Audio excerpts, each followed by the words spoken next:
Oh Jehová, para juicio lo pusiste, y tú, oh roca, lo fundaste para castigar. Muy limpio eres de ojos para ver el mal, ni puedes ver el agravio.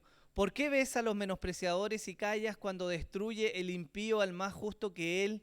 Y haces que sean los hombres como los peces del mar, como reptiles que no tienen quien los gobierne.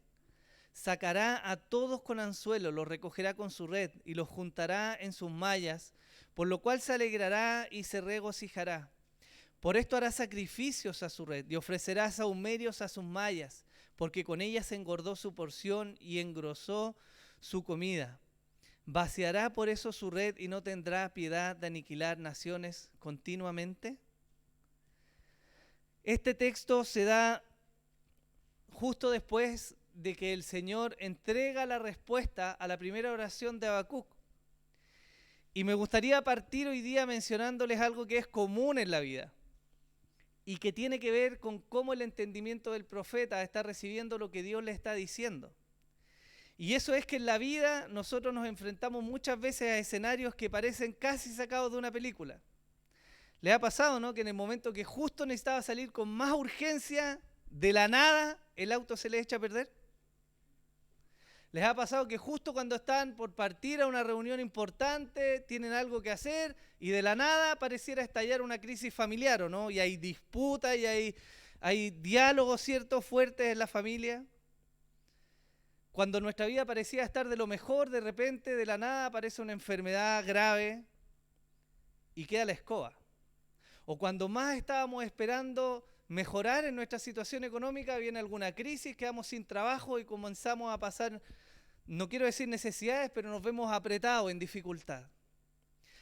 Y no son pocas las veces en la vida, hermanos, que nosotros enfrentamos situaciones como estas. Y en esos momentos nos solemos preguntar, ¿qué está pasando con Dios? ¿Dónde está Dios en medio de todo esto? Porque parece que lo que Dios está permitiendo o lo que Dios está haciendo parece no tener sentido. Si nosotros vamos al relato bíblico, nos podemos preguntar por qué rayos Dios le prometió un hijo a Abraham y lo cumplió 25 años después, hermanos. ¿No tenía poder Dios acaso para darle el hijo al tiro? ¿Sí o no? Pero lo hizo esperar 25 años. ¿Por qué mandó Moisés a librar al pueblo de Israel y a la vez que lo mandaba endureció el corazón de Faraón? Son cosas que son como ilógicas, ¿no? Si Dios tenía el poder y la capacidad de librarlos inmediatamente, sin embargo, los hizo esperar. Y claramente, el punto que quizás es más extraño de todo, ¿por qué el Mesías tenía que morir en una cruz? Son cosas que parecen no tener sentido. Y es parte de lo que lleva al profeta y lo mantiene en su agonía. Porque todos tenemos expectativas, ¿o no? Todos nos hacemos en algún momento alguna idea en nuestra mente de lo que creemos que debiera pasar o de cómo creemos que las cosas deberían ser. Algunos idealizan el matrimonio y piensan que el matrimonio va a ser un camino de rosas maravilloso, jamás va a haber una disensión, van a correr hasta viejitos de la mano. Eso es una idealización, porque la verdad es que somos personas pecadoras. Idealizamos muchas cosas en nuestra vida, tenemos expectativas que no son verdaderas. Y cuando miramos a Dios, también idealizamos a Dios de una manera pecaminosa. Y tenemos expectativas que no son correctas. Y eso es lo que le está pasando al profeta ahora. Él ora al Señor en la primera sección que vimos. Y él le pregunta al Señor que si va a dejar que todo esto continúe así. Sin embargo, vimos que la respuesta de Dios vino, ¿no? Y la respuesta no era lo que esperaba el profeta, ¿cierto? Y eso lo hace entrar en una agonía aún mayor, porque tiene un choque entre la expectativa que él tiene de Dios y lo que Dios en su soberanía y sabiduría está haciendo. Si pudiéramos titular este sermón, le pondría la esperanza nacida de la angustia. Y me gustaría partir por un punto que se llama contradicciones aparentes. Porque el profeta en el versículo 12 comienza a orar a Dios y le dice, ¿no eres tú desde el principio, Jehová, Dios mío, santo mío? No moriremos, declara el profeta. Oh Jehová, para juicio lo pusiste y tú, oh roca, lo fundaste para castigar. Muy limpio eres de ojos para ver el mal, ni puedes ver el agravio. ¿Por qué ves a los menospreciadores y callas cuando destruye el impío al más justo que él? él tiene un desconcierto por la respuesta del Señor. Y tiene un desconcierto porque él conoce a Dios. No estamos hablando de un profeta que no conocía a Dios. Este no era un tipo que salió de por ahí, que jamás había visto un manuscrito, que no tenía idea quién era el Dios de Israel. Él conocía a Dios. Y su oración declara el conocimiento de Dios. Y esto es maravilloso, porque él describe a Dios. Es como si le estuviera recordando, acuérdate que tú eres así y así y así y así. ¿Sí o no? ¿Les ha pasado alguna vez a ustedes? Que discuten con alguien y esa persona les recuerda quién ustedes debieran ser, ¿o no? Bueno, el profeta le está recordando a Dios quién es Él. Porque le dice, ¿no eres tú desde el principio, oh Jehová? Y claramente la Escritura atestigua. Salmo 92 dice, antes de que los montes fueran engendrados y naciera la tierra y el mundo, desde la eternidad y hasta la eternidad, tú eres Dios. El entendimiento teológico del profeta no estaba errado. Él sabía que este Dios al cual estaba orando no era cualquier Dios, no era una estatua, no era un ídolo, Él era el Dios verdadero. Y este Dios verdadero era eterno. También le dice, Dios mío y santo mío. El profeta no solo reconoce que Dios es eterno, sino le reconoce además como su Dios. Y esto es muy particular. Hebreos 11:16 dice, pero anhelaban una mejor, hablando de una patria, ¿cierto? Una mejor, esto es celestial, por lo cual Dios no se avergüenza de llamarse Dios de ellos, porque les ha preparado una ciudad. Y el profeta reconoce en su oración que este Dios al cual ora es su Dios personal. No es el Dios simplemente de sus padres, no es el Dios que había escuchado, que otras generaciones habían relatado, es su Dios personal. Él conocía esta dimensión personal, particular con Dios. Él seguramente, a pesar de que la Escritura no lo dice, podemos inferir que él tenía una comunión con Dios, que él tenía un grado de conocimiento de Dios, no solo por lo que había leído, sino un grado vivencial del conocimiento de Dios. Él también lo describe como santo, porque le dice, santo mío. Y la Escritura claramente nos da testimonio de que Dios es santo, ¿o no? Porque escrito está, sed santos porque yo soy santo. 1 de Pedro 1:16. Toda la Escritura de tapa a tapa nos atestigua que nuestro Dios, el Dios de la Biblia, el Dios verdadero, es un Dios santo. También lo describe como justo, porque le dice, oh Jehová, para juicio lo pusiste. Él está reconociendo que Dios está trayendo justicia porque Él es justo. Lejos de ser un Dios vengativo o un Dios que obra según las circunstancias, Él reconoce que Dios es justo. Y eso es algo maravilloso, porque podemos estar seguros de que Dios ha de juzgar todas las cosas. El salmista escribiría, justo es Jehová en todos sus caminos y misericordioso en todas sus obras. Él lo reconoce como refugio. Le dice, porque tú, oh roca, como escribieron tantos salmistas en tiempos anteriores, que Dios no es solo aquel Dios santo, poderoso, soberano, justo, sino que además es este Dios cercano y que se presta para ser refugio a los que tienen dificultades. ¿Les ha pasado alguna vez que se sienten como agobiados, con ganas de escapar, que esperaran que alguien los protegiera o no? El profeta conoce esta dimensión personal de Dios y lo reconoce a Él como refugio, como su refugio. Él, por lo tanto, está dando una declaración veraz y sincera de quién es Dios. Su entendimiento, de nuevo, su entendimiento teológico no está errado. Este profeta no está conociendo falsas doctrinas ni tiene un problema con Dios por eso. Lo reconoce. Termina su sección diciendo, muy limpio eres de ojos para ver el mal, ni puedes ver el agravio. Reconoce además la pureza del Señor.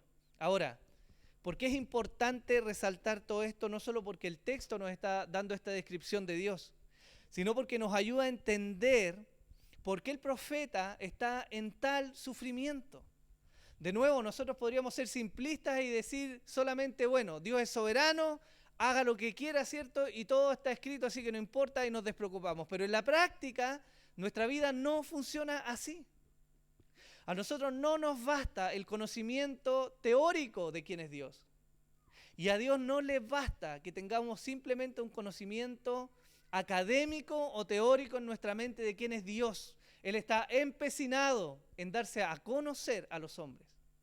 Y eso significa que nos va a llevar por procesos y nos va a tratar de tal manera que nosotros le podamos conocer a Él, no de Él. Hay una diferencia entre conocer cosas de Dios y conocer a Dios. Hay una gran diferencia. Hay un desconcierto entonces en el profeta que se produce con las expectativas que él tiene de él. Él conoce a Dios, sabe que es un Dios santo, sabe que es un Dios puro, sabe que es refugio. Él conoce quién es Dios, pero no le calza el conocimiento que tiene de Dios con lo que Dios ha determinado hacer. Y el punto de inflexión en esto de nuevo son las expectativas que él tiene de él. Porque él seguramente esperaba que Dios de alguna manera limpiara a su pueblo y lo levantara y lo guardara y lo volviera a levantar como esta nación que se había sostenido durante tantos años, que no había sido conquistada, que practicaba su religión tranquilamente, pero Dios viene y quiebra el esquema de Habacuc. Él sigue siendo Dios, el mismo Dios que él describe, pero ahora va a actuar de una manera que a Habacuc no le hace sentido. Y me pregunto si no somos nosotros iguales que Habacuc, que cuestionamos los métodos de Dios en nuestra vida, ¿o no? ¿No somos nosotros acaso los que venimos con tanta ligereza y le decimos, bueno, si tú eres un Dios milagroso, ¿por qué entonces estoy enfermo? ¿O por qué permitiste que esta persona se enfermara? ¿No cuestionamos a Dios así? ¿No le decimos, Señor, bueno, si tú eres poderoso y dueño de toda la riqueza, entonces ¿por qué me has permitido vivir tal o cual necesidad o aflicción? Si tú eres poderoso para cambiar los corazones, ¿por qué no simplemente cambia a esta persona o me transforma? ¿No es tan simple para ti hacerlo? Y saben que igual que el profeta, cuestionamos los métodos de Dios, porque erróneamente nos hemos creado falsas expectativas de quién es Dios y de lo que Dios va a hacer. En algunos lugares se predica, quizás usted lo ha escuchado, ven a Dios y todos tus problemas se van a resolver. Ven al Señor, entrega tu cheque para que el Señor te entregue un auto más grande, ¿no? ¿Lo han escuchado alguna vez? Eso lamentablemente se predica. Escuchamos de cultos de milagros, cultos de sanidades, cultos del poder de Dios, como si Dios, hermano, fuera un supermercado donde usted llega, paga algo y Dios le entrega lo que usted quiere. Pero ese no es Dios. El Dios de la Biblia no es el Dios que va a suplir terrenalmente todas nuestras expectativas. Él no está para eso.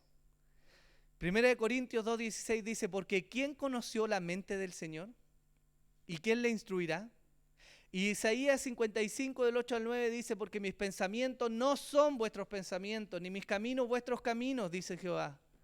Como son más altos los cielos que la tierra, así son mis caminos más altos que vuestros caminos, y mis pensamientos más que vuestros pensamientos. En particular, hermanos, hay aspectos de la vida cristiana, como la fe, que Dios va a tratar de manera práctica y vivencial, no solo intelectual. Y eso es lo que Dios está haciendo con el profeta. Y eso es lo que Dios hace con muchos de nosotros a lo largo de la vida.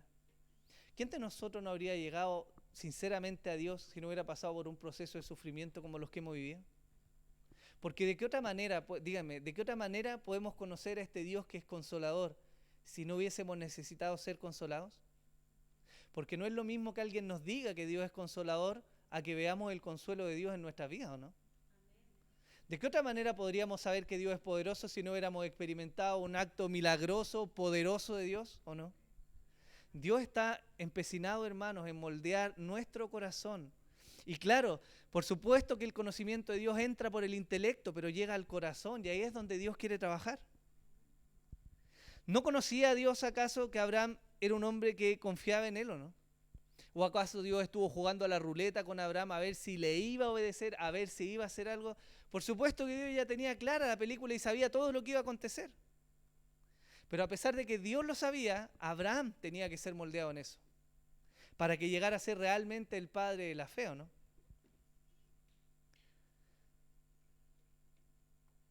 Dios nos ha llamado en este tiempo y en los tiempos de dificultades que seguramente vamos a tener que enfrentar en nuestra vida personal o como iglesia o como pueblo cristiano, a poder conocer con mayor profundidad a Dios. Y estos métodos que Dios utiliza no van a buscar, hermanos míos, necesariamente nuestra comodidad, pero sí van a apuntar a transformarnos en hombres y mujeres conforme a su corazón. Esa es la obra que hace Dios. Cuando leemos en la Escritura que David llegó a ser un hombre conforme al corazón de Dios, usted tiene que sacarse inmediatamente de la mente que fueron los métodos de David y la propia piedad de él lo que lo llevaron a ser un hombre así. Fue el proceso de Dios en la vida de David, lo que lo transformó en un hombre conforme a su corazón. Y esos procesos implicaron que David errara, que sufriera, que padeciera, que se angustiara, que anduviera como peregrino por la tierra, pero Dios logró transformarlo en un hombre conforme a su corazón. Parece que este tiempo nos vendió esa idea de un evangelio en que todo es súper lindo y súper light y nuestra vida es maravillosa y nunca sufrimos. Y bendito sea el Señor si alguno lo ha vivido así, hermanos. Pero en la práctica, la verdad es que todos necesitamos en alguna medida ser pasados por el fuego para ser refinados, ¿o no? Primera de Pedro lo menciona así. No puede haber refinamiento si no hay un proceso de Dios. Y esos procesos muy usualmente nos van a llevar a la incomodidad nuestra.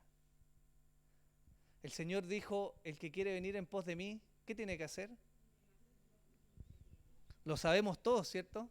Tomar nuestra cruz y seguirle. Y en ese tiempo tomar la cruz, ¿cierto? ¿Qué era tomar la cruz? No era ir al Sodimac a tomar un madero, ¿cierto? Y vamos a hacer algo.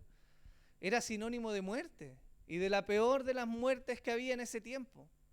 Los seguidores de Jesús en el primer siglo fueron confrontados con seguir al Señor sabiendo que probablemente les iba a costar la vida. Y eso fue lo que hicieron. Y Dios de manera maravillosa y poderosa los sustentó, los guardó y trabajó en ellos, transformando a un Pedro que era un bruto pescador en un hombre que llega a escribir después como un buen pastor a su iglesia. Y esa obra la hace el Señor. Entonces tenemos un problema respecto a lo que nosotros estamos viendo y a las expectativas que nosotros nos hemos hecho de Dios. Y el Señor en su misericordia nos permite hoy día conocer y nos habla con honestidad respecto a lo que Él quiere realmente en nosotros y no lo que nosotros queremos de Él. Desde el versículo 13 dice, muy limpio eres de ojos para ver el mal, ni puedes ver el agravio. ¿Por qué ves a los menospreciadores y callas cuando destruye el impío al más justo que él? Y haces que sean los hombres como los peces del mar, como reptiles que no tienen quien los gobierne. Sacará a todos con anzuelos, los recogerá en su red y los juntará en sus mallas, por lo cual se alegrará y regocijará. Por esto hará sacrificio a su red y ofrecerá sahumerios a sus mallas, porque con ellas engordó su porción y engrasó su comida. ¿Vaciará por eso su red y no tendrá piedad de aniquilar naciones continuamente? El profeta le está diciendo, mira, tu pueblo son como peces, son como animales, no tienen quien los gobierne. Y este pueblo que tú has llamado, le está diciendo Habacuc, ahora los va a gobernar y los va a tomar sin resistencia, sin fuerza alguna, y vamos a ser conquistados. Habacuc deja en evidencia algo en su oración. Y es que él, primero que todo, estaba fijando sus ojos en el pueblo, en su propio pueblo. Ante la realidad inminente de un pueblo grande y fuerte que viene a la conquista, él ve a su pueblo Israel. ¿Y cómo los ve? Como peces en el mar, como reptiles que no tienen quien los gobierne. A la luz de esto, ¿cómo este pueblo iba a resistir tal embate? ¿Podía acaso? ¿Dónde estaban sus armas? ¿Dónde estaba el poder de estos peces? ¿Ha visto usted alguna vez un pez en una pecera o no, esos chiquititos? ¿Qué van a hacer si viene un gatito travieso ahí a jugar? No hay ninguna posibilidad, hermano, ninguna, de que ese pez pueda sobrevivir si el gato ha determinado comérselo. Y así el profeta estaba viendo al pueblo. Él no veía que no había ninguna esperanza para el pueblo en ellos mismos. Y de nuevo, a la luz de esto, ¿qué se puede esperar? A la luz de esto es de alguna manera natural que el profeta tuviera un desánimo, que estuviera desesperanzado, que entrara en angustia, porque sabía que humanamente no había ninguna posibilidad de soportar lo que venía. Si la condición del pueblo ya era paupérrima y estaban sufriendo, la respuesta de Dios iba a traer mucho mayor rigor sobre ellos. Y la realidad es que no había manera en que ellos pudieran sobrellevar eso. Ahora no solo está mirando a su pueblo, sino que además está mirando a los babilonios, a los caldeos. Y ellos ya tenían una fama para ese entonces. Ellos eran feroces, eran voraces, eran fieros, eran mucho pueblo, y era un pueblo que estaba preparado para la guerra. Por lo tanto, aparte de la indefensión de los judíos, está la ferocidad y la braveza de los babilonios que venían a luchar. ¿Cuál era la esperanza? ¿Cómo rayos iban a sobrevivir a un pueblo tan fuerte que venía contra ellos? Porque además Habacuc sabía que este pueblo claramente no era un pueblo que adorara al Dios de los cielos. Sabía que era un pueblo despiadado, sabía que era un pueblo que iba a derramar sangre, que era un pueblo que iba a traer un juicio de una manera severa. Habacuc sabía que ellos venían para castigar violentamente al pueblo. Y yo no sé si a usted eso le causara temor, si alguien le dijera que va a llegar a nuestro barrio, no sé, pues alguna pandilla, narco de esas que vemos en la televisión, ¿cómo se sentiría usted? No creo que se sentara a tomar té con la puerta abierta, ¿cierto? Mirando qué está ocurriendo afuera, ¿no? Bueno, esta era una situación mucho más crítica. Él está diciendo, ellos simplemente nos van a conquistar.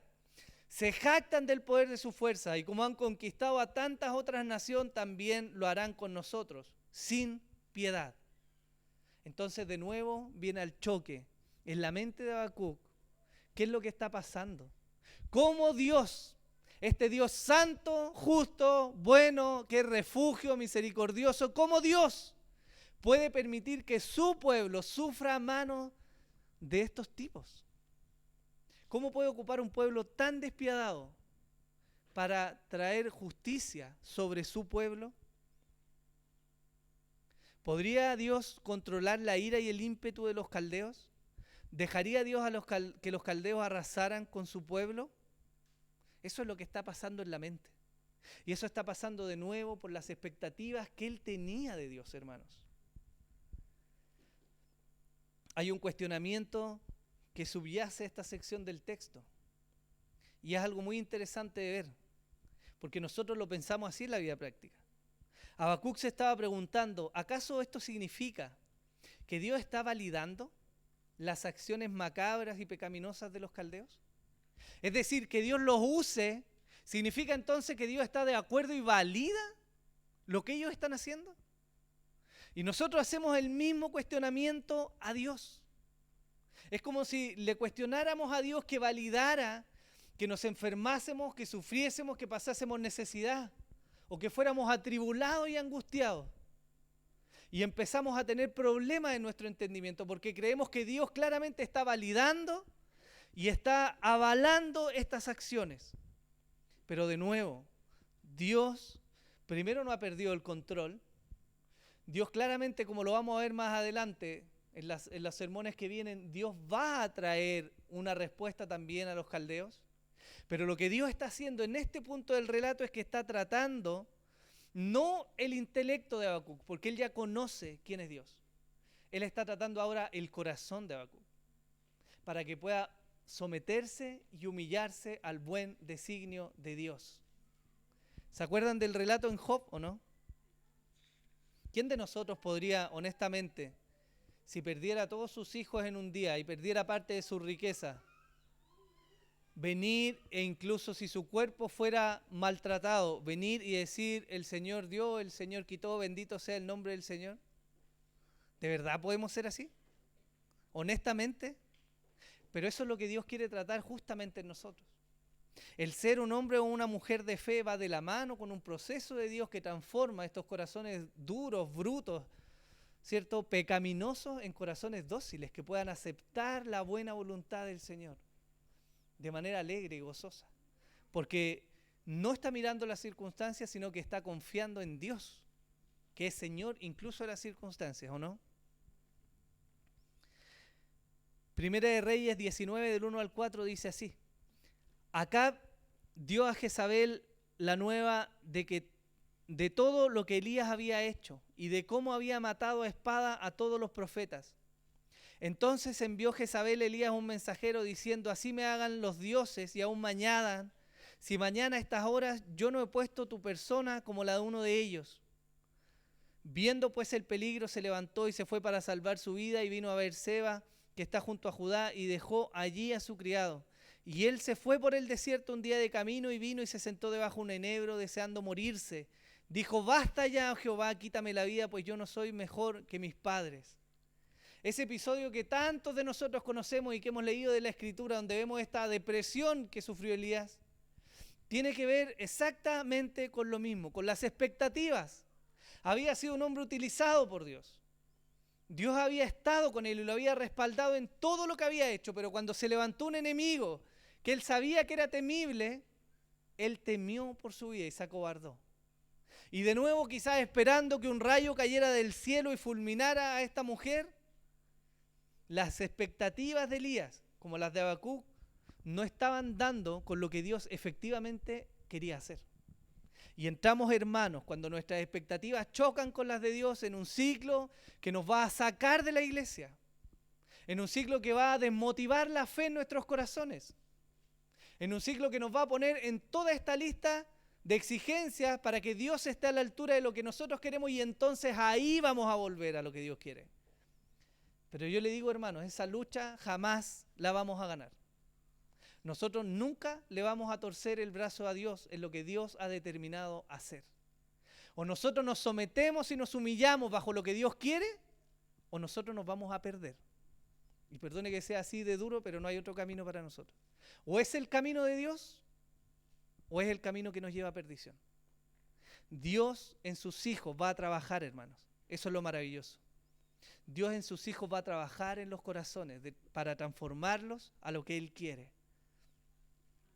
Nosotros podríamos decirle hoy día a Habacuc, porque nosotros leemos la historia hacia acá, ¿cierto? Y ya sabemos todo lo que pasó. Podríamos decirle a Habacuc: ten calma, todo va a estar bien. Dios tiene todo bajo control. Pero tenemos que mirarnos a nosotros en la historia, hermano. Porque nosotros sufrimos y levantamos las mismas luchas que tuvo Habacuc en distintas áreas. Hemos enfrentado enfermedades, necesidades económicas, hemos enfrentado diversas cosas en nuestra vida. Y lo más probable, hermano mío, es que las vamos a seguir enfrentando de aquí a que el Señor venga o que nosotros muramos. Porque es el camino de Dios para transformar los corazones. El consejo es que no seamos duros y no vayamos delante cuestionando a Dios siempre, sino que nos podamos someter y que aterricemos nuestras expectativas a lo que realmente Dios quiere. ¿Cuántos de los problemas en nuestra vida, hermano, no son por las expectativas que tenemos o no? ¿Por qué discutimos los matrimonios más? Porque reclamamos las expectativas no cumplidas. Ahí los que están en consejería se van a acordar de esto. Reclamamos las expectativas que nosotros creemos que no se están cumpliendo y se las exigimos a nuestro cónyuge, ¿o no? Y creemos que él o ella debiera hacer lo que yo quiero que haga. ¿Por qué? Porque son mis expectativas. Porque así yo creo que tiene que ser. Y entramos en conflicto y luchamos y peleamos y sufrimos y gastamos tiempo innecesario porque no hemos entendido lo que Dios quiere. En nuestra vida, en muchas áreas nos pasa lo mismo. Tenemos expectativas, demandamos de Dios cosas, demandamos de otras personas cosas, entramos en conflicto, luchamos, peleamos, porque queremos vivir la vida a nuestra forma, pues, hermano mío. Y no a la forma que Dios quiere hacer las cosas. ¿Sí o no? ¿O me pasa a mí nomás? Bueno, aprovecho a orar por mí si no le pasa a nadie más. Téngame en sus oraciones por último.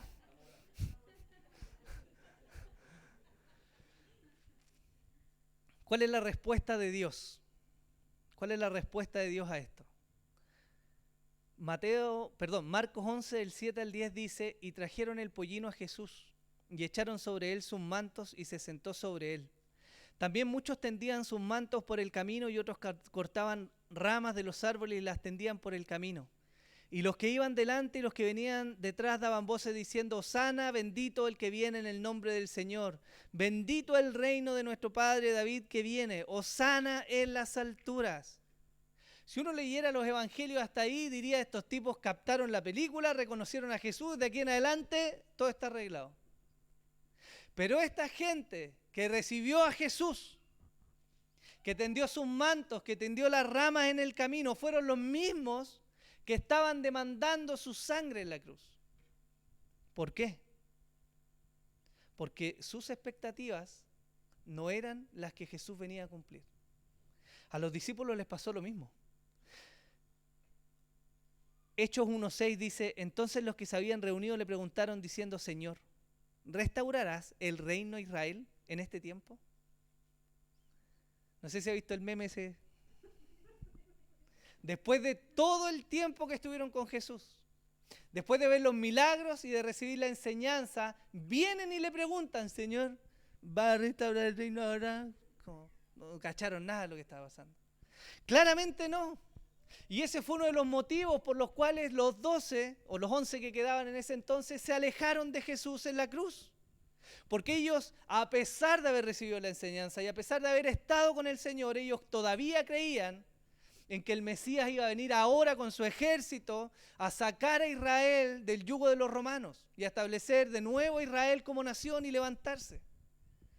Entonces, hermanos, si a ellos les pasó, ¿cuánto más a nosotros? ¿O no? ¿Cuánto más no tenemos nosotros que invertir tiempo en reflexionar y en cuestionar las expectativas que nosotros tenemos en la vida? Toda nuestra vida está a los pies del Señor, todas las áreas de nuestra vida. Yo no estoy hablando que simplemente pensemos en cómo tengo que venir a la iglesia, si con camisa o con polera.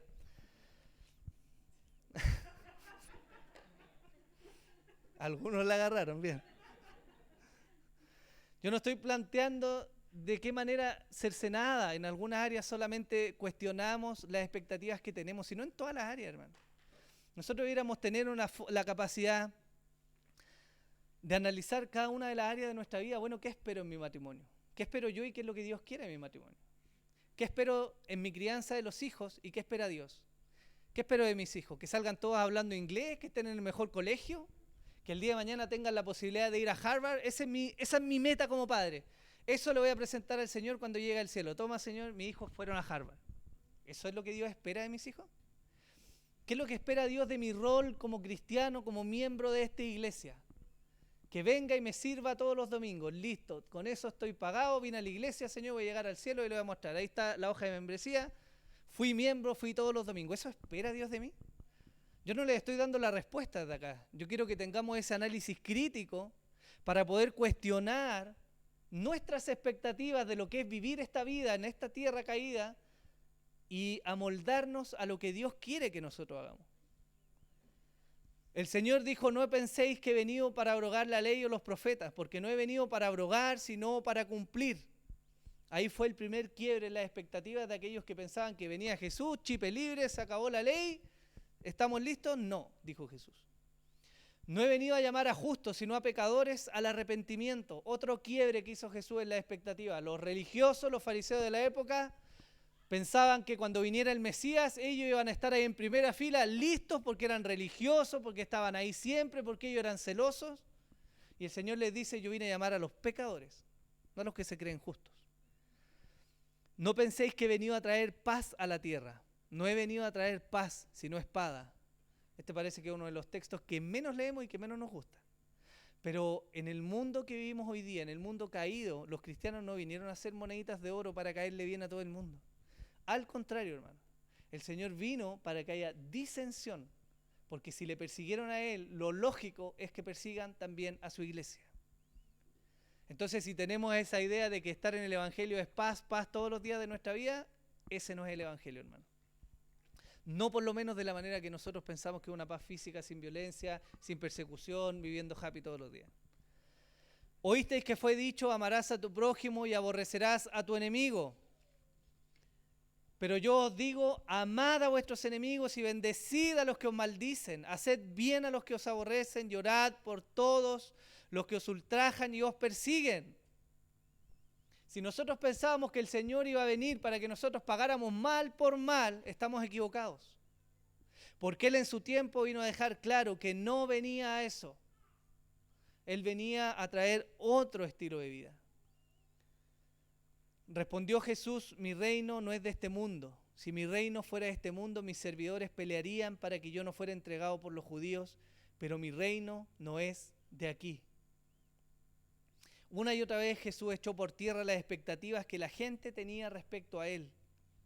La ley no se había acabado, los pecadores eran los primeros a los que Él venía a buscar. La paz que el Señor traía no era la que esperaban las gentes. el mensaje de Jesús no fue de venganza, sino de amor y de perdón. Y el reino de Dios no llegó con poder militar, sino con poder para destruir el pecado, que es muy diferente a lo que tenía la gente en su mente. Entonces quiero con esto mostrarles que la forma en que Dios obra no es o no se amolda a lo que nuestras expectativas mundanas, terrenales y pecadoras van a esperar de Él. Dios va a obrar de otra manera, hermanos. Dios se va a ajustar a su forma y no a la forma nuestra. Y la muestra más grande de eso, se lo mencionaba al inicio, es la cruz. El Dios encarnado, el Señor soberano de todo, vino y en vez de traer poder o de hacer algún gesto mágico y sanar a todas las personas o librarlas del pecado, Él murió en una cruz. Lo más loco es que el Dios Santo viniera, se encarnara en un cuerpo, viviera las tentaciones y se sometiera a los padecimientos propios del ser humano para después terminar su carrera muerto en una cruz. Esa es la forma de Dios. Y esa forma de Dios en la que no todas las cosas tienen sentido, es la forma que finalmente va a cumplir su buen propósito. ¿Cómo aquel amoroso y santo Dios permite tanta violencia en mi ciudad? ¿Cómo el Señor de justicia permite tanto abuso y muerte en el mundo? ¿Cómo un Dios santo y amoroso permite que mi esposa o hijo estén enfermos? ¿Cómo mi Dios lleno de riqueza y poder permite que pasemos por tal escasez económica? ¿Cómo Dios, teniendo tal poder y sabiendo todo, me permitió pecar así y sufrir tan grandes consecuencias? Habacuc está en medio camino de ser transformado su corazón, como vamos a ver en la última enseñanza. Y eso pasa por medio de que Dios primero quiebre sus expectativas de lo que él esperaba. Habacuc está presenciando lo que Dios va a hacer. Y es tremendo porque no está en una posición en la cual él pueda intervenir para cambiar algo diminuto de lo que Dios había planeado. Él solamente está de espectador recibiendo lo que Dios va a hacer. Pero en esa posición de espectador, como lo somos muchos de nosotros hoy día ante lo que está ocurriendo en el mundo, no cambia el hecho de que nuestro corazón se pueda o no involucrar y por lo tanto ser transformado. Habacuc vivía angustia por lo que sabía que venía y vivía angustia porque ahora el Dios que conocía no calzaba con lo que él esperaba que hiciera. Y es tremendo porque Dios no siempre en nuestra vida, hermano, nos va a dar la respuesta que nosotros necesitamos. Esa idea romántica, ¿cierto?, hollywoodense de que va a llegar algún punto en nuestra vida en que Dios nos va a decir, mira, hijo mío, y se va a sentar con nosotros con una tacita de té y nos va a explicar todo lo que pasó en nuestra vida hacia atrás para que digamos, ahora entiendo. No siempre va a ser así. Y no tiene por qué, porque Él es Dios. Pero Dios sí está demandando y nos está llamando a tener fe. Porque cuando hay fe en nuestros corazones, hermano, entonces las circunstancias van a dar lo mismo. Nuestro corazón va a poder estar confiado y gozoso en Dios sin importar la circunstancia alrededor. Daniel 3, 17 y 18, los amigos de Daniel dicen, he aquí nuestro Dios, a quien servimos, puede librarnos del horno de fuego ardiendo, y de tu mano, oh rey, nos librará. Mas si no, sepas, oh rey, que no serviremos a tus dioses, ni tampoco adoraremos la estatua que has levantado. Eso es fe. Eso es lo que Dios quiere formar en nosotros. Eso es lo que Dios está formando en Habacuc. Por eso él al final llega y dice, aunque la higuera no florezca, ni aunque en la vida haya fruto, aunque todo sea quitado, con todo me alegraré y me gozaré en Jehová, el Dios de mi salvación. Llegó ahí después de pasar este proceso, en que sus expectativas fueron quebradas, en que su corazón fue moldeado y finalmente pudo adaptarse a lo que Dios quería y no a lo que él pensaba que Dios tenía que hacer. ¿Sabe cuál fue el resultado de los amigos de Daniel en el horno de fuego, no? ¿Cuál fue el resultado? ¿Ahí se terminó la historia? Dios los libró. Dios los libró. Y más encima con algo maravilloso, porque algunos teólogos dicen que esa cuarta persona era Jesús. O sea, no solo fueron librados, sino que se infiere, tuvieron el privilegio de conocer al Mesías ahí, porque tuvieron fe. En medio de la incertidumbre, del dolor y de la angustia, Dios, hermanos míos, hoy día, a nosotros que leemos esta historia de Habacuc miles de años después, a nosotros hoy día el Señor nos ha provisto a Jesús. Puesto los ojos en Jesús, el autor y consumador de la fe, el cual por el gozo puesto delante de él sufrió la cruz, menospreciando lo oprobio, y se sentó a la diestra del trono de Dios. Considerad aquel que sufrió tal contradicción de pecadores contra sí mismo, para que vuestro ánimo no se canse hasta desmayar, porque aún no habéis resistido hasta la sangre, combatiendo contra el pecado. Esa es la esperanza que nosotros tenemos hoy. Nosotros, es cierto, seguramente no hablamos con Dios, yo creo que ninguno habla con Dios de manera audible, ¿no? Ninguno quizás tiene esta forma de Habacuc en que él oraba y Dios le respondía de manera tan clara. Pero no necesitamos eso, porque hoy día nosotros tenemos a Jesús, que ya fue entregado por nosotros. Y el llamado es a que miremos a Jesús ante la adversidad, a que dejemos los cuestionamientos y las tonteras que presentamos a veces para negarnos a obedecer a Dios por expectativas humanas, terrenales.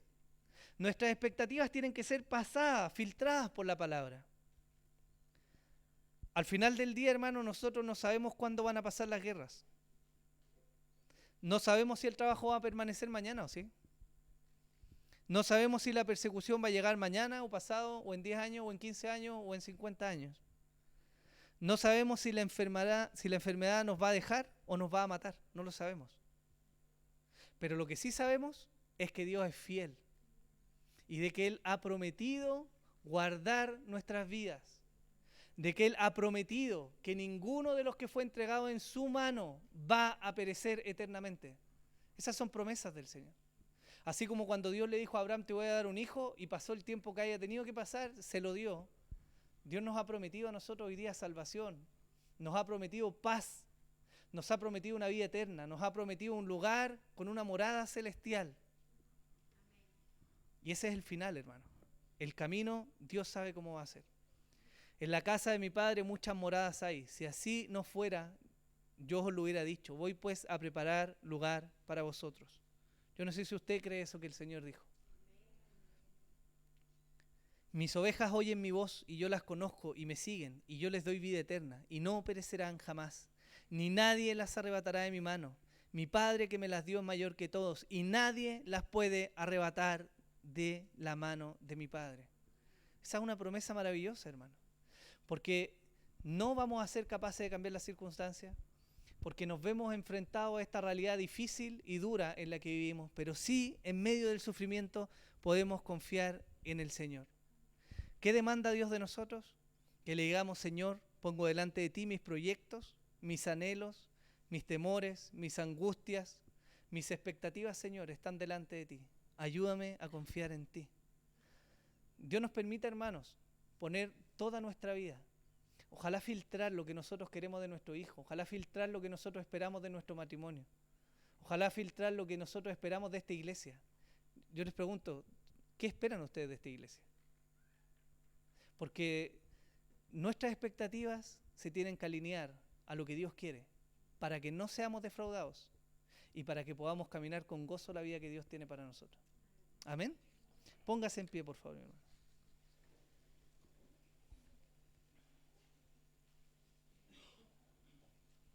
Tengamos un momento para orar.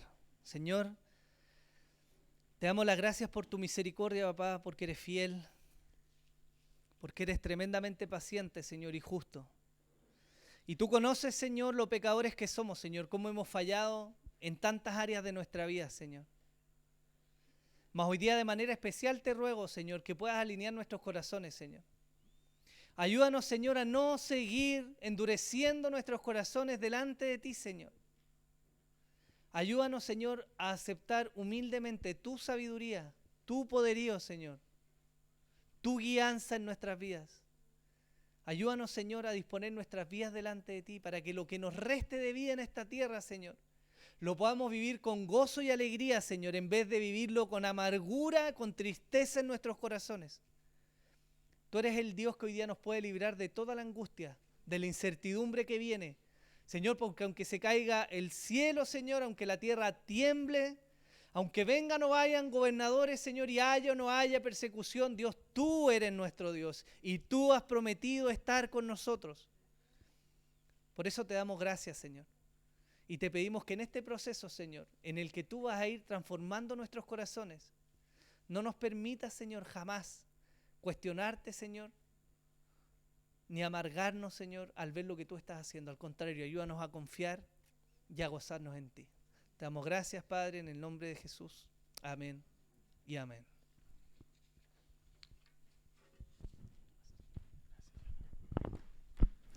Amén. Damos gracias al Señor por su palabra. Amén. Gracias, Señor. Queremos recordar a nuestro Señor en su obra cada día. Y es bueno recordar, y por eso nos congregamos, por eso venimos a la iglesia, porque necesitamos estar recordando y recordar que Jesús no solamente ha muerto por nuestros pecados, sino también, como dice Isaías 53, ha muerto por nuestras rebeliones. Todas esas críticas que hemos levantado a Dios, todo ese clamor desgarrado de nuestro corazón cuando las cosas no han salido como nosotros queríamos que sucedieran. Sin embargo, Él murió por eso. Él murió por esa imperfección que tenemos. Porque además de que Dios nos está llamando a esta reflexión, Él sabe que somos polvo y que no cumplimos sus expectativas. Porque no es tanto el problema de que Él no cumpla nuestras expectativas, como lo más grave que es que nosotros no cumplimos las de Él. Por eso vino Cristo a la cruz.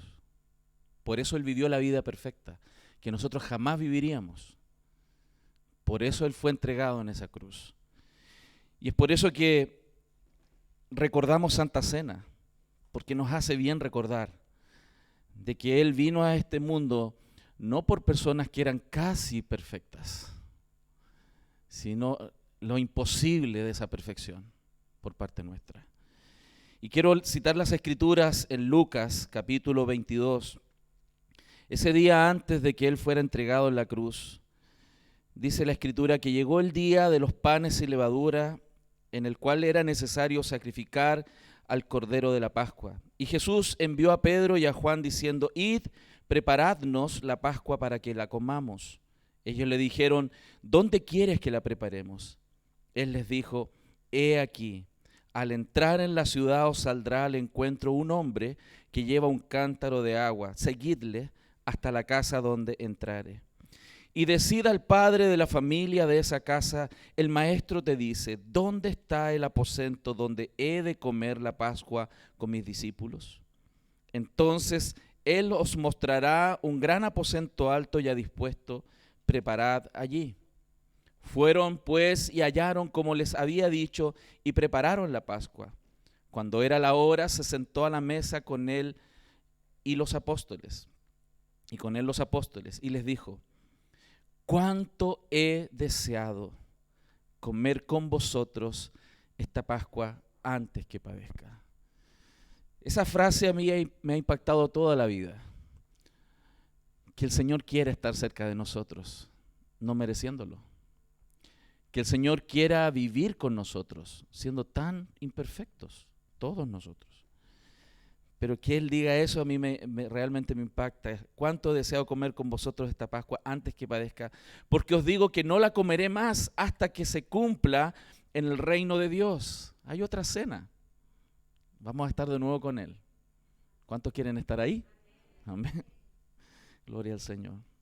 Y habiendo tomado la copa, dio gracias y dijo: tomad esto y repartidlo entre vosotros, porque os digo que no beberé más el fruto de la vid hasta que el reino de Dios venga. Y tomó el pan y dio gracias y lo partió y les dio, diciendo: esto es mi cuerpo, que por vosotros es partido. Haced esto en memoria de mí. De igual manera, después de haber cenado, tomó la copa diciendo: esta copa es el nuevo pacto en mi sangre, que por vosotros se derrama. Mas he aquí, la mano del que me entrega está conmigo en la mesa. A la verdad, el Hijo del Hombre va según lo que está determinado, pero ay de aquel hombre por quien es entregado. Vamos a compartir la cena y quiero invitarles a que tomemos unos minutos para orar, para reflexionar. Y si usted necesita orar al Señor y ponerse a cuentas con Él, que se acerque a la mesa del pacto a comer la cena con nuestro Señor de manera digna. Y no porque haya una dignidad en nosotros, una perfección en nosotros, sino simplemente reconocer que somos pecadores, que si no fuera solo por Cristo, solo por su obra, no podríamos estar delante de su presencia. Si usted tiene algo que arreglar en su corazón con Dios, ore ahora. Tomémonos unos minutos, por favor, para orar. Señor, gracias.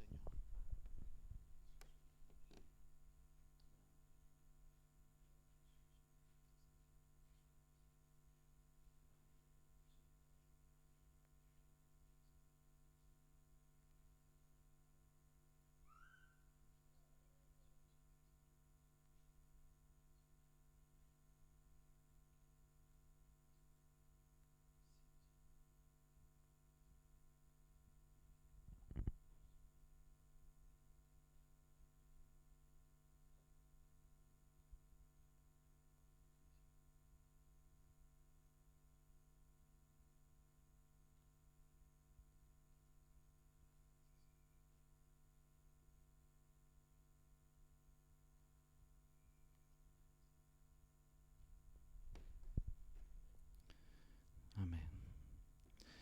Vamos a repartir los elementos. Nuestros hermanos van a repartir el pan y el jugo.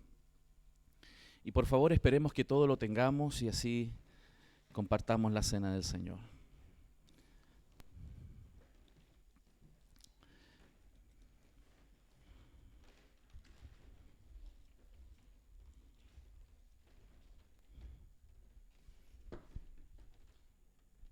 ¿Podemos cantar? Tengo ahí mi hermana. Muchas gracias. Muchas gracias. Gracias, Señor. Te adoramos, Señor. La Escritura dice en 1 Corintios también, haciendo referencia a la cena, dice: de manera que cualquiera que comiera este pan y bebiera esta copa indignamente será culpado del cuerpo y de la sangre del Señor. Por eso oramos y nos tomamos un tiempo para que cada uno reflexione y no tomemos la cena indignamente. Vamos a cantar al Señor, ¿amén?, mientras repartimos los elementos.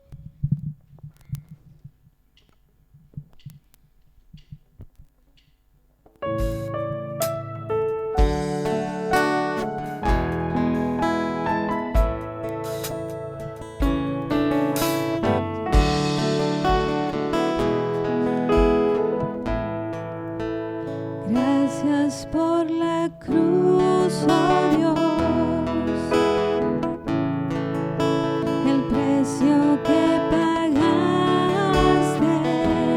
por mí, llevando mi pecado allí, sublime amor, tu gracia me salvó. Gracias por tu amor, oh Dios, tus manos clavadas por mí, me has lavado, oh Señor, conozco tu abrazo y tu perdón. Digno es el Señor, en su trono está. Hoy te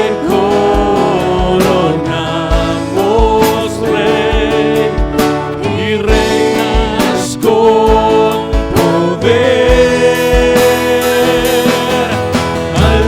Altísimo Señor, Jesús, Hijo de Dios,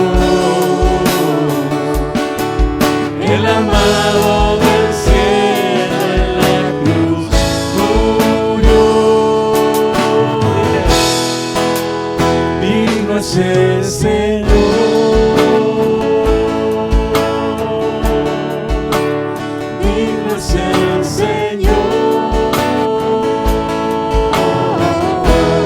queremos. Gracias por la cruz, oh Dios. Gracias, Señor. El precio que pagaste por mí, llevando mi pecado allí, sublime amor, tu gracia me sanó. Gracias por tu amor, oh Dios. Tus manos clavadas por mí, me has lavado, oh Señor. Conozco tu abrazo y tu perdón. Digno es el Señor, en su trono está. Hoy te coronamos, Rey, y reinas con poder. Altísimo Señor, Jesús, Hijo de Dios, el amado del cielo en la cruz murió. Digno es el Señor,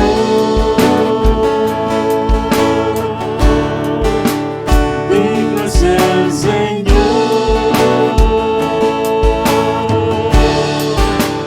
digno es el Señor.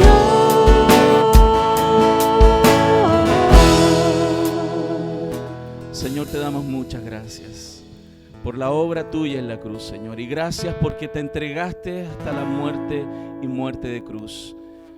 Por nuestras rebeliones, por nuestros juicios y cuestionamientos, como también, Señor, por no cumplir aquellas cosas evidentes que tu palabra nos enseña.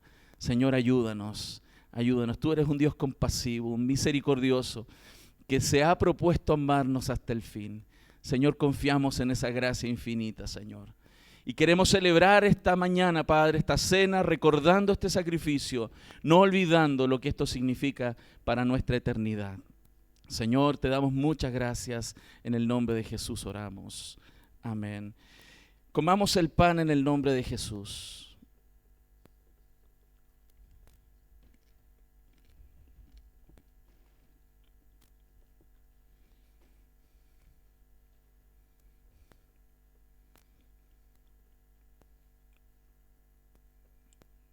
Gracias, Señor.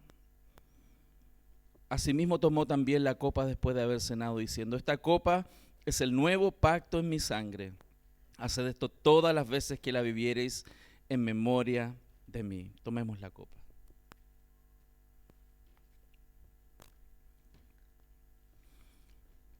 Muchas gracias, Señor. Te recordamos a ti, el único Dios verdadero, nuestro Señor, Rey de gloria. Te alabamos, Señor, con todo nuestro corazón y cantamos a ti, Señor.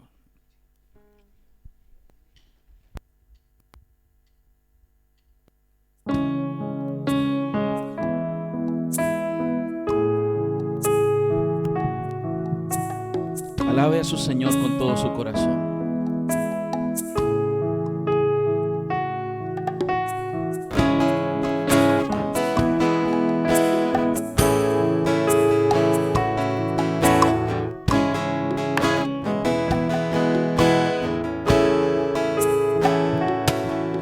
¿Cómo es que su perfecto plan mi pecado perdonó? Cuando al morir mi culpa el Cordero la llevó. Cuán sabio y soberano Dios su gloria mostrará. Cuando en su trono el pecador se regocijará. Oh, la gloria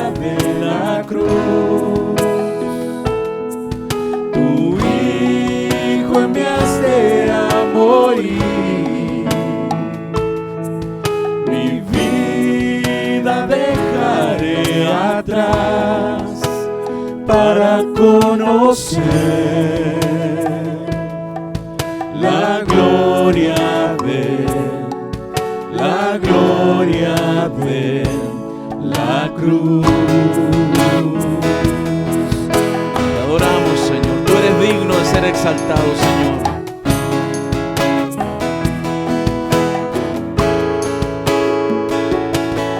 Qué rectitud el reveló, librando al pecador, y al culpable perdonó, sus manchas se lavó.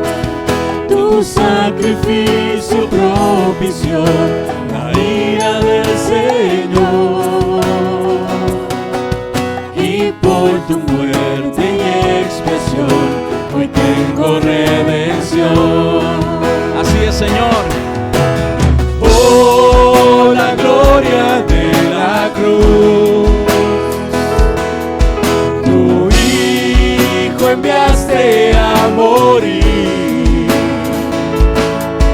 Mi vida dejaré atrás para conocer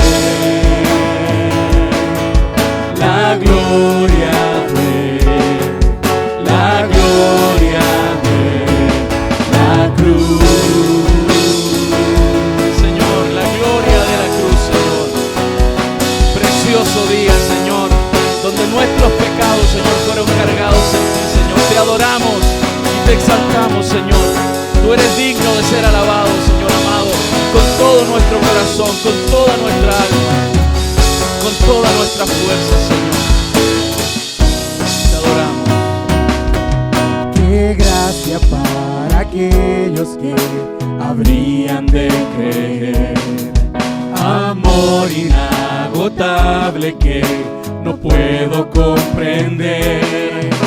La gracia que me perdonó, tu Hijo ahora soy. Amado por la eternidad, tú lo hiciste, oh Dios. Aleluya. Oh, la gloria de la cruz. Dile, tu Hijo enviaste a morir. Mi vida dejaré atrás para conocer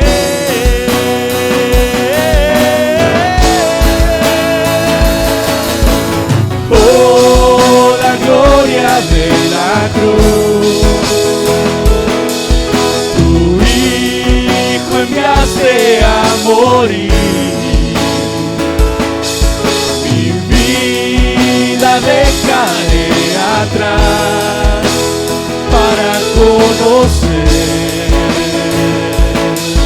la gloria de la cruz. La gloria de la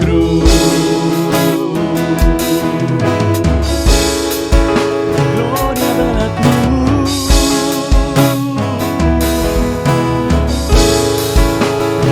Te adoramos, Señor. Bendito sea tu nombre, Señor, en tu pueblo, en tu iglesia, en el corazón de tus hijos, Señor. Te adoramos en esta mañana, Padre, y te damos muchas gracias por la bendición de estar juntos. Te adoramos, Señor. Dele un aplauso fuerte al Señor. Alabado sea tu nombre, Señor amado. Bendito eres tú, Señor. Gracias, Jesús. Alabado sea su nombre. Hermanos queridos, quiero invitarles a que se sigan congregando. Quienes no están en grupos de conexión, anímese a crecer juntos con la iglesia para seguir compartiendo el Evangelio. Amén. Así que al salir, no se olvide también, nuestros hermanos están ahí con las ofrendas para que usted pueda ofrendar de acuerdo a lo que el Señor haya puesto en su corazón. Que el Señor les bendiga, hermanos. Dios les bendiga. Un abrazo fuerte y dense un beso también, pero con mucho cuidado por la distancia de seguridad. Bendiciones, que estén muy bien.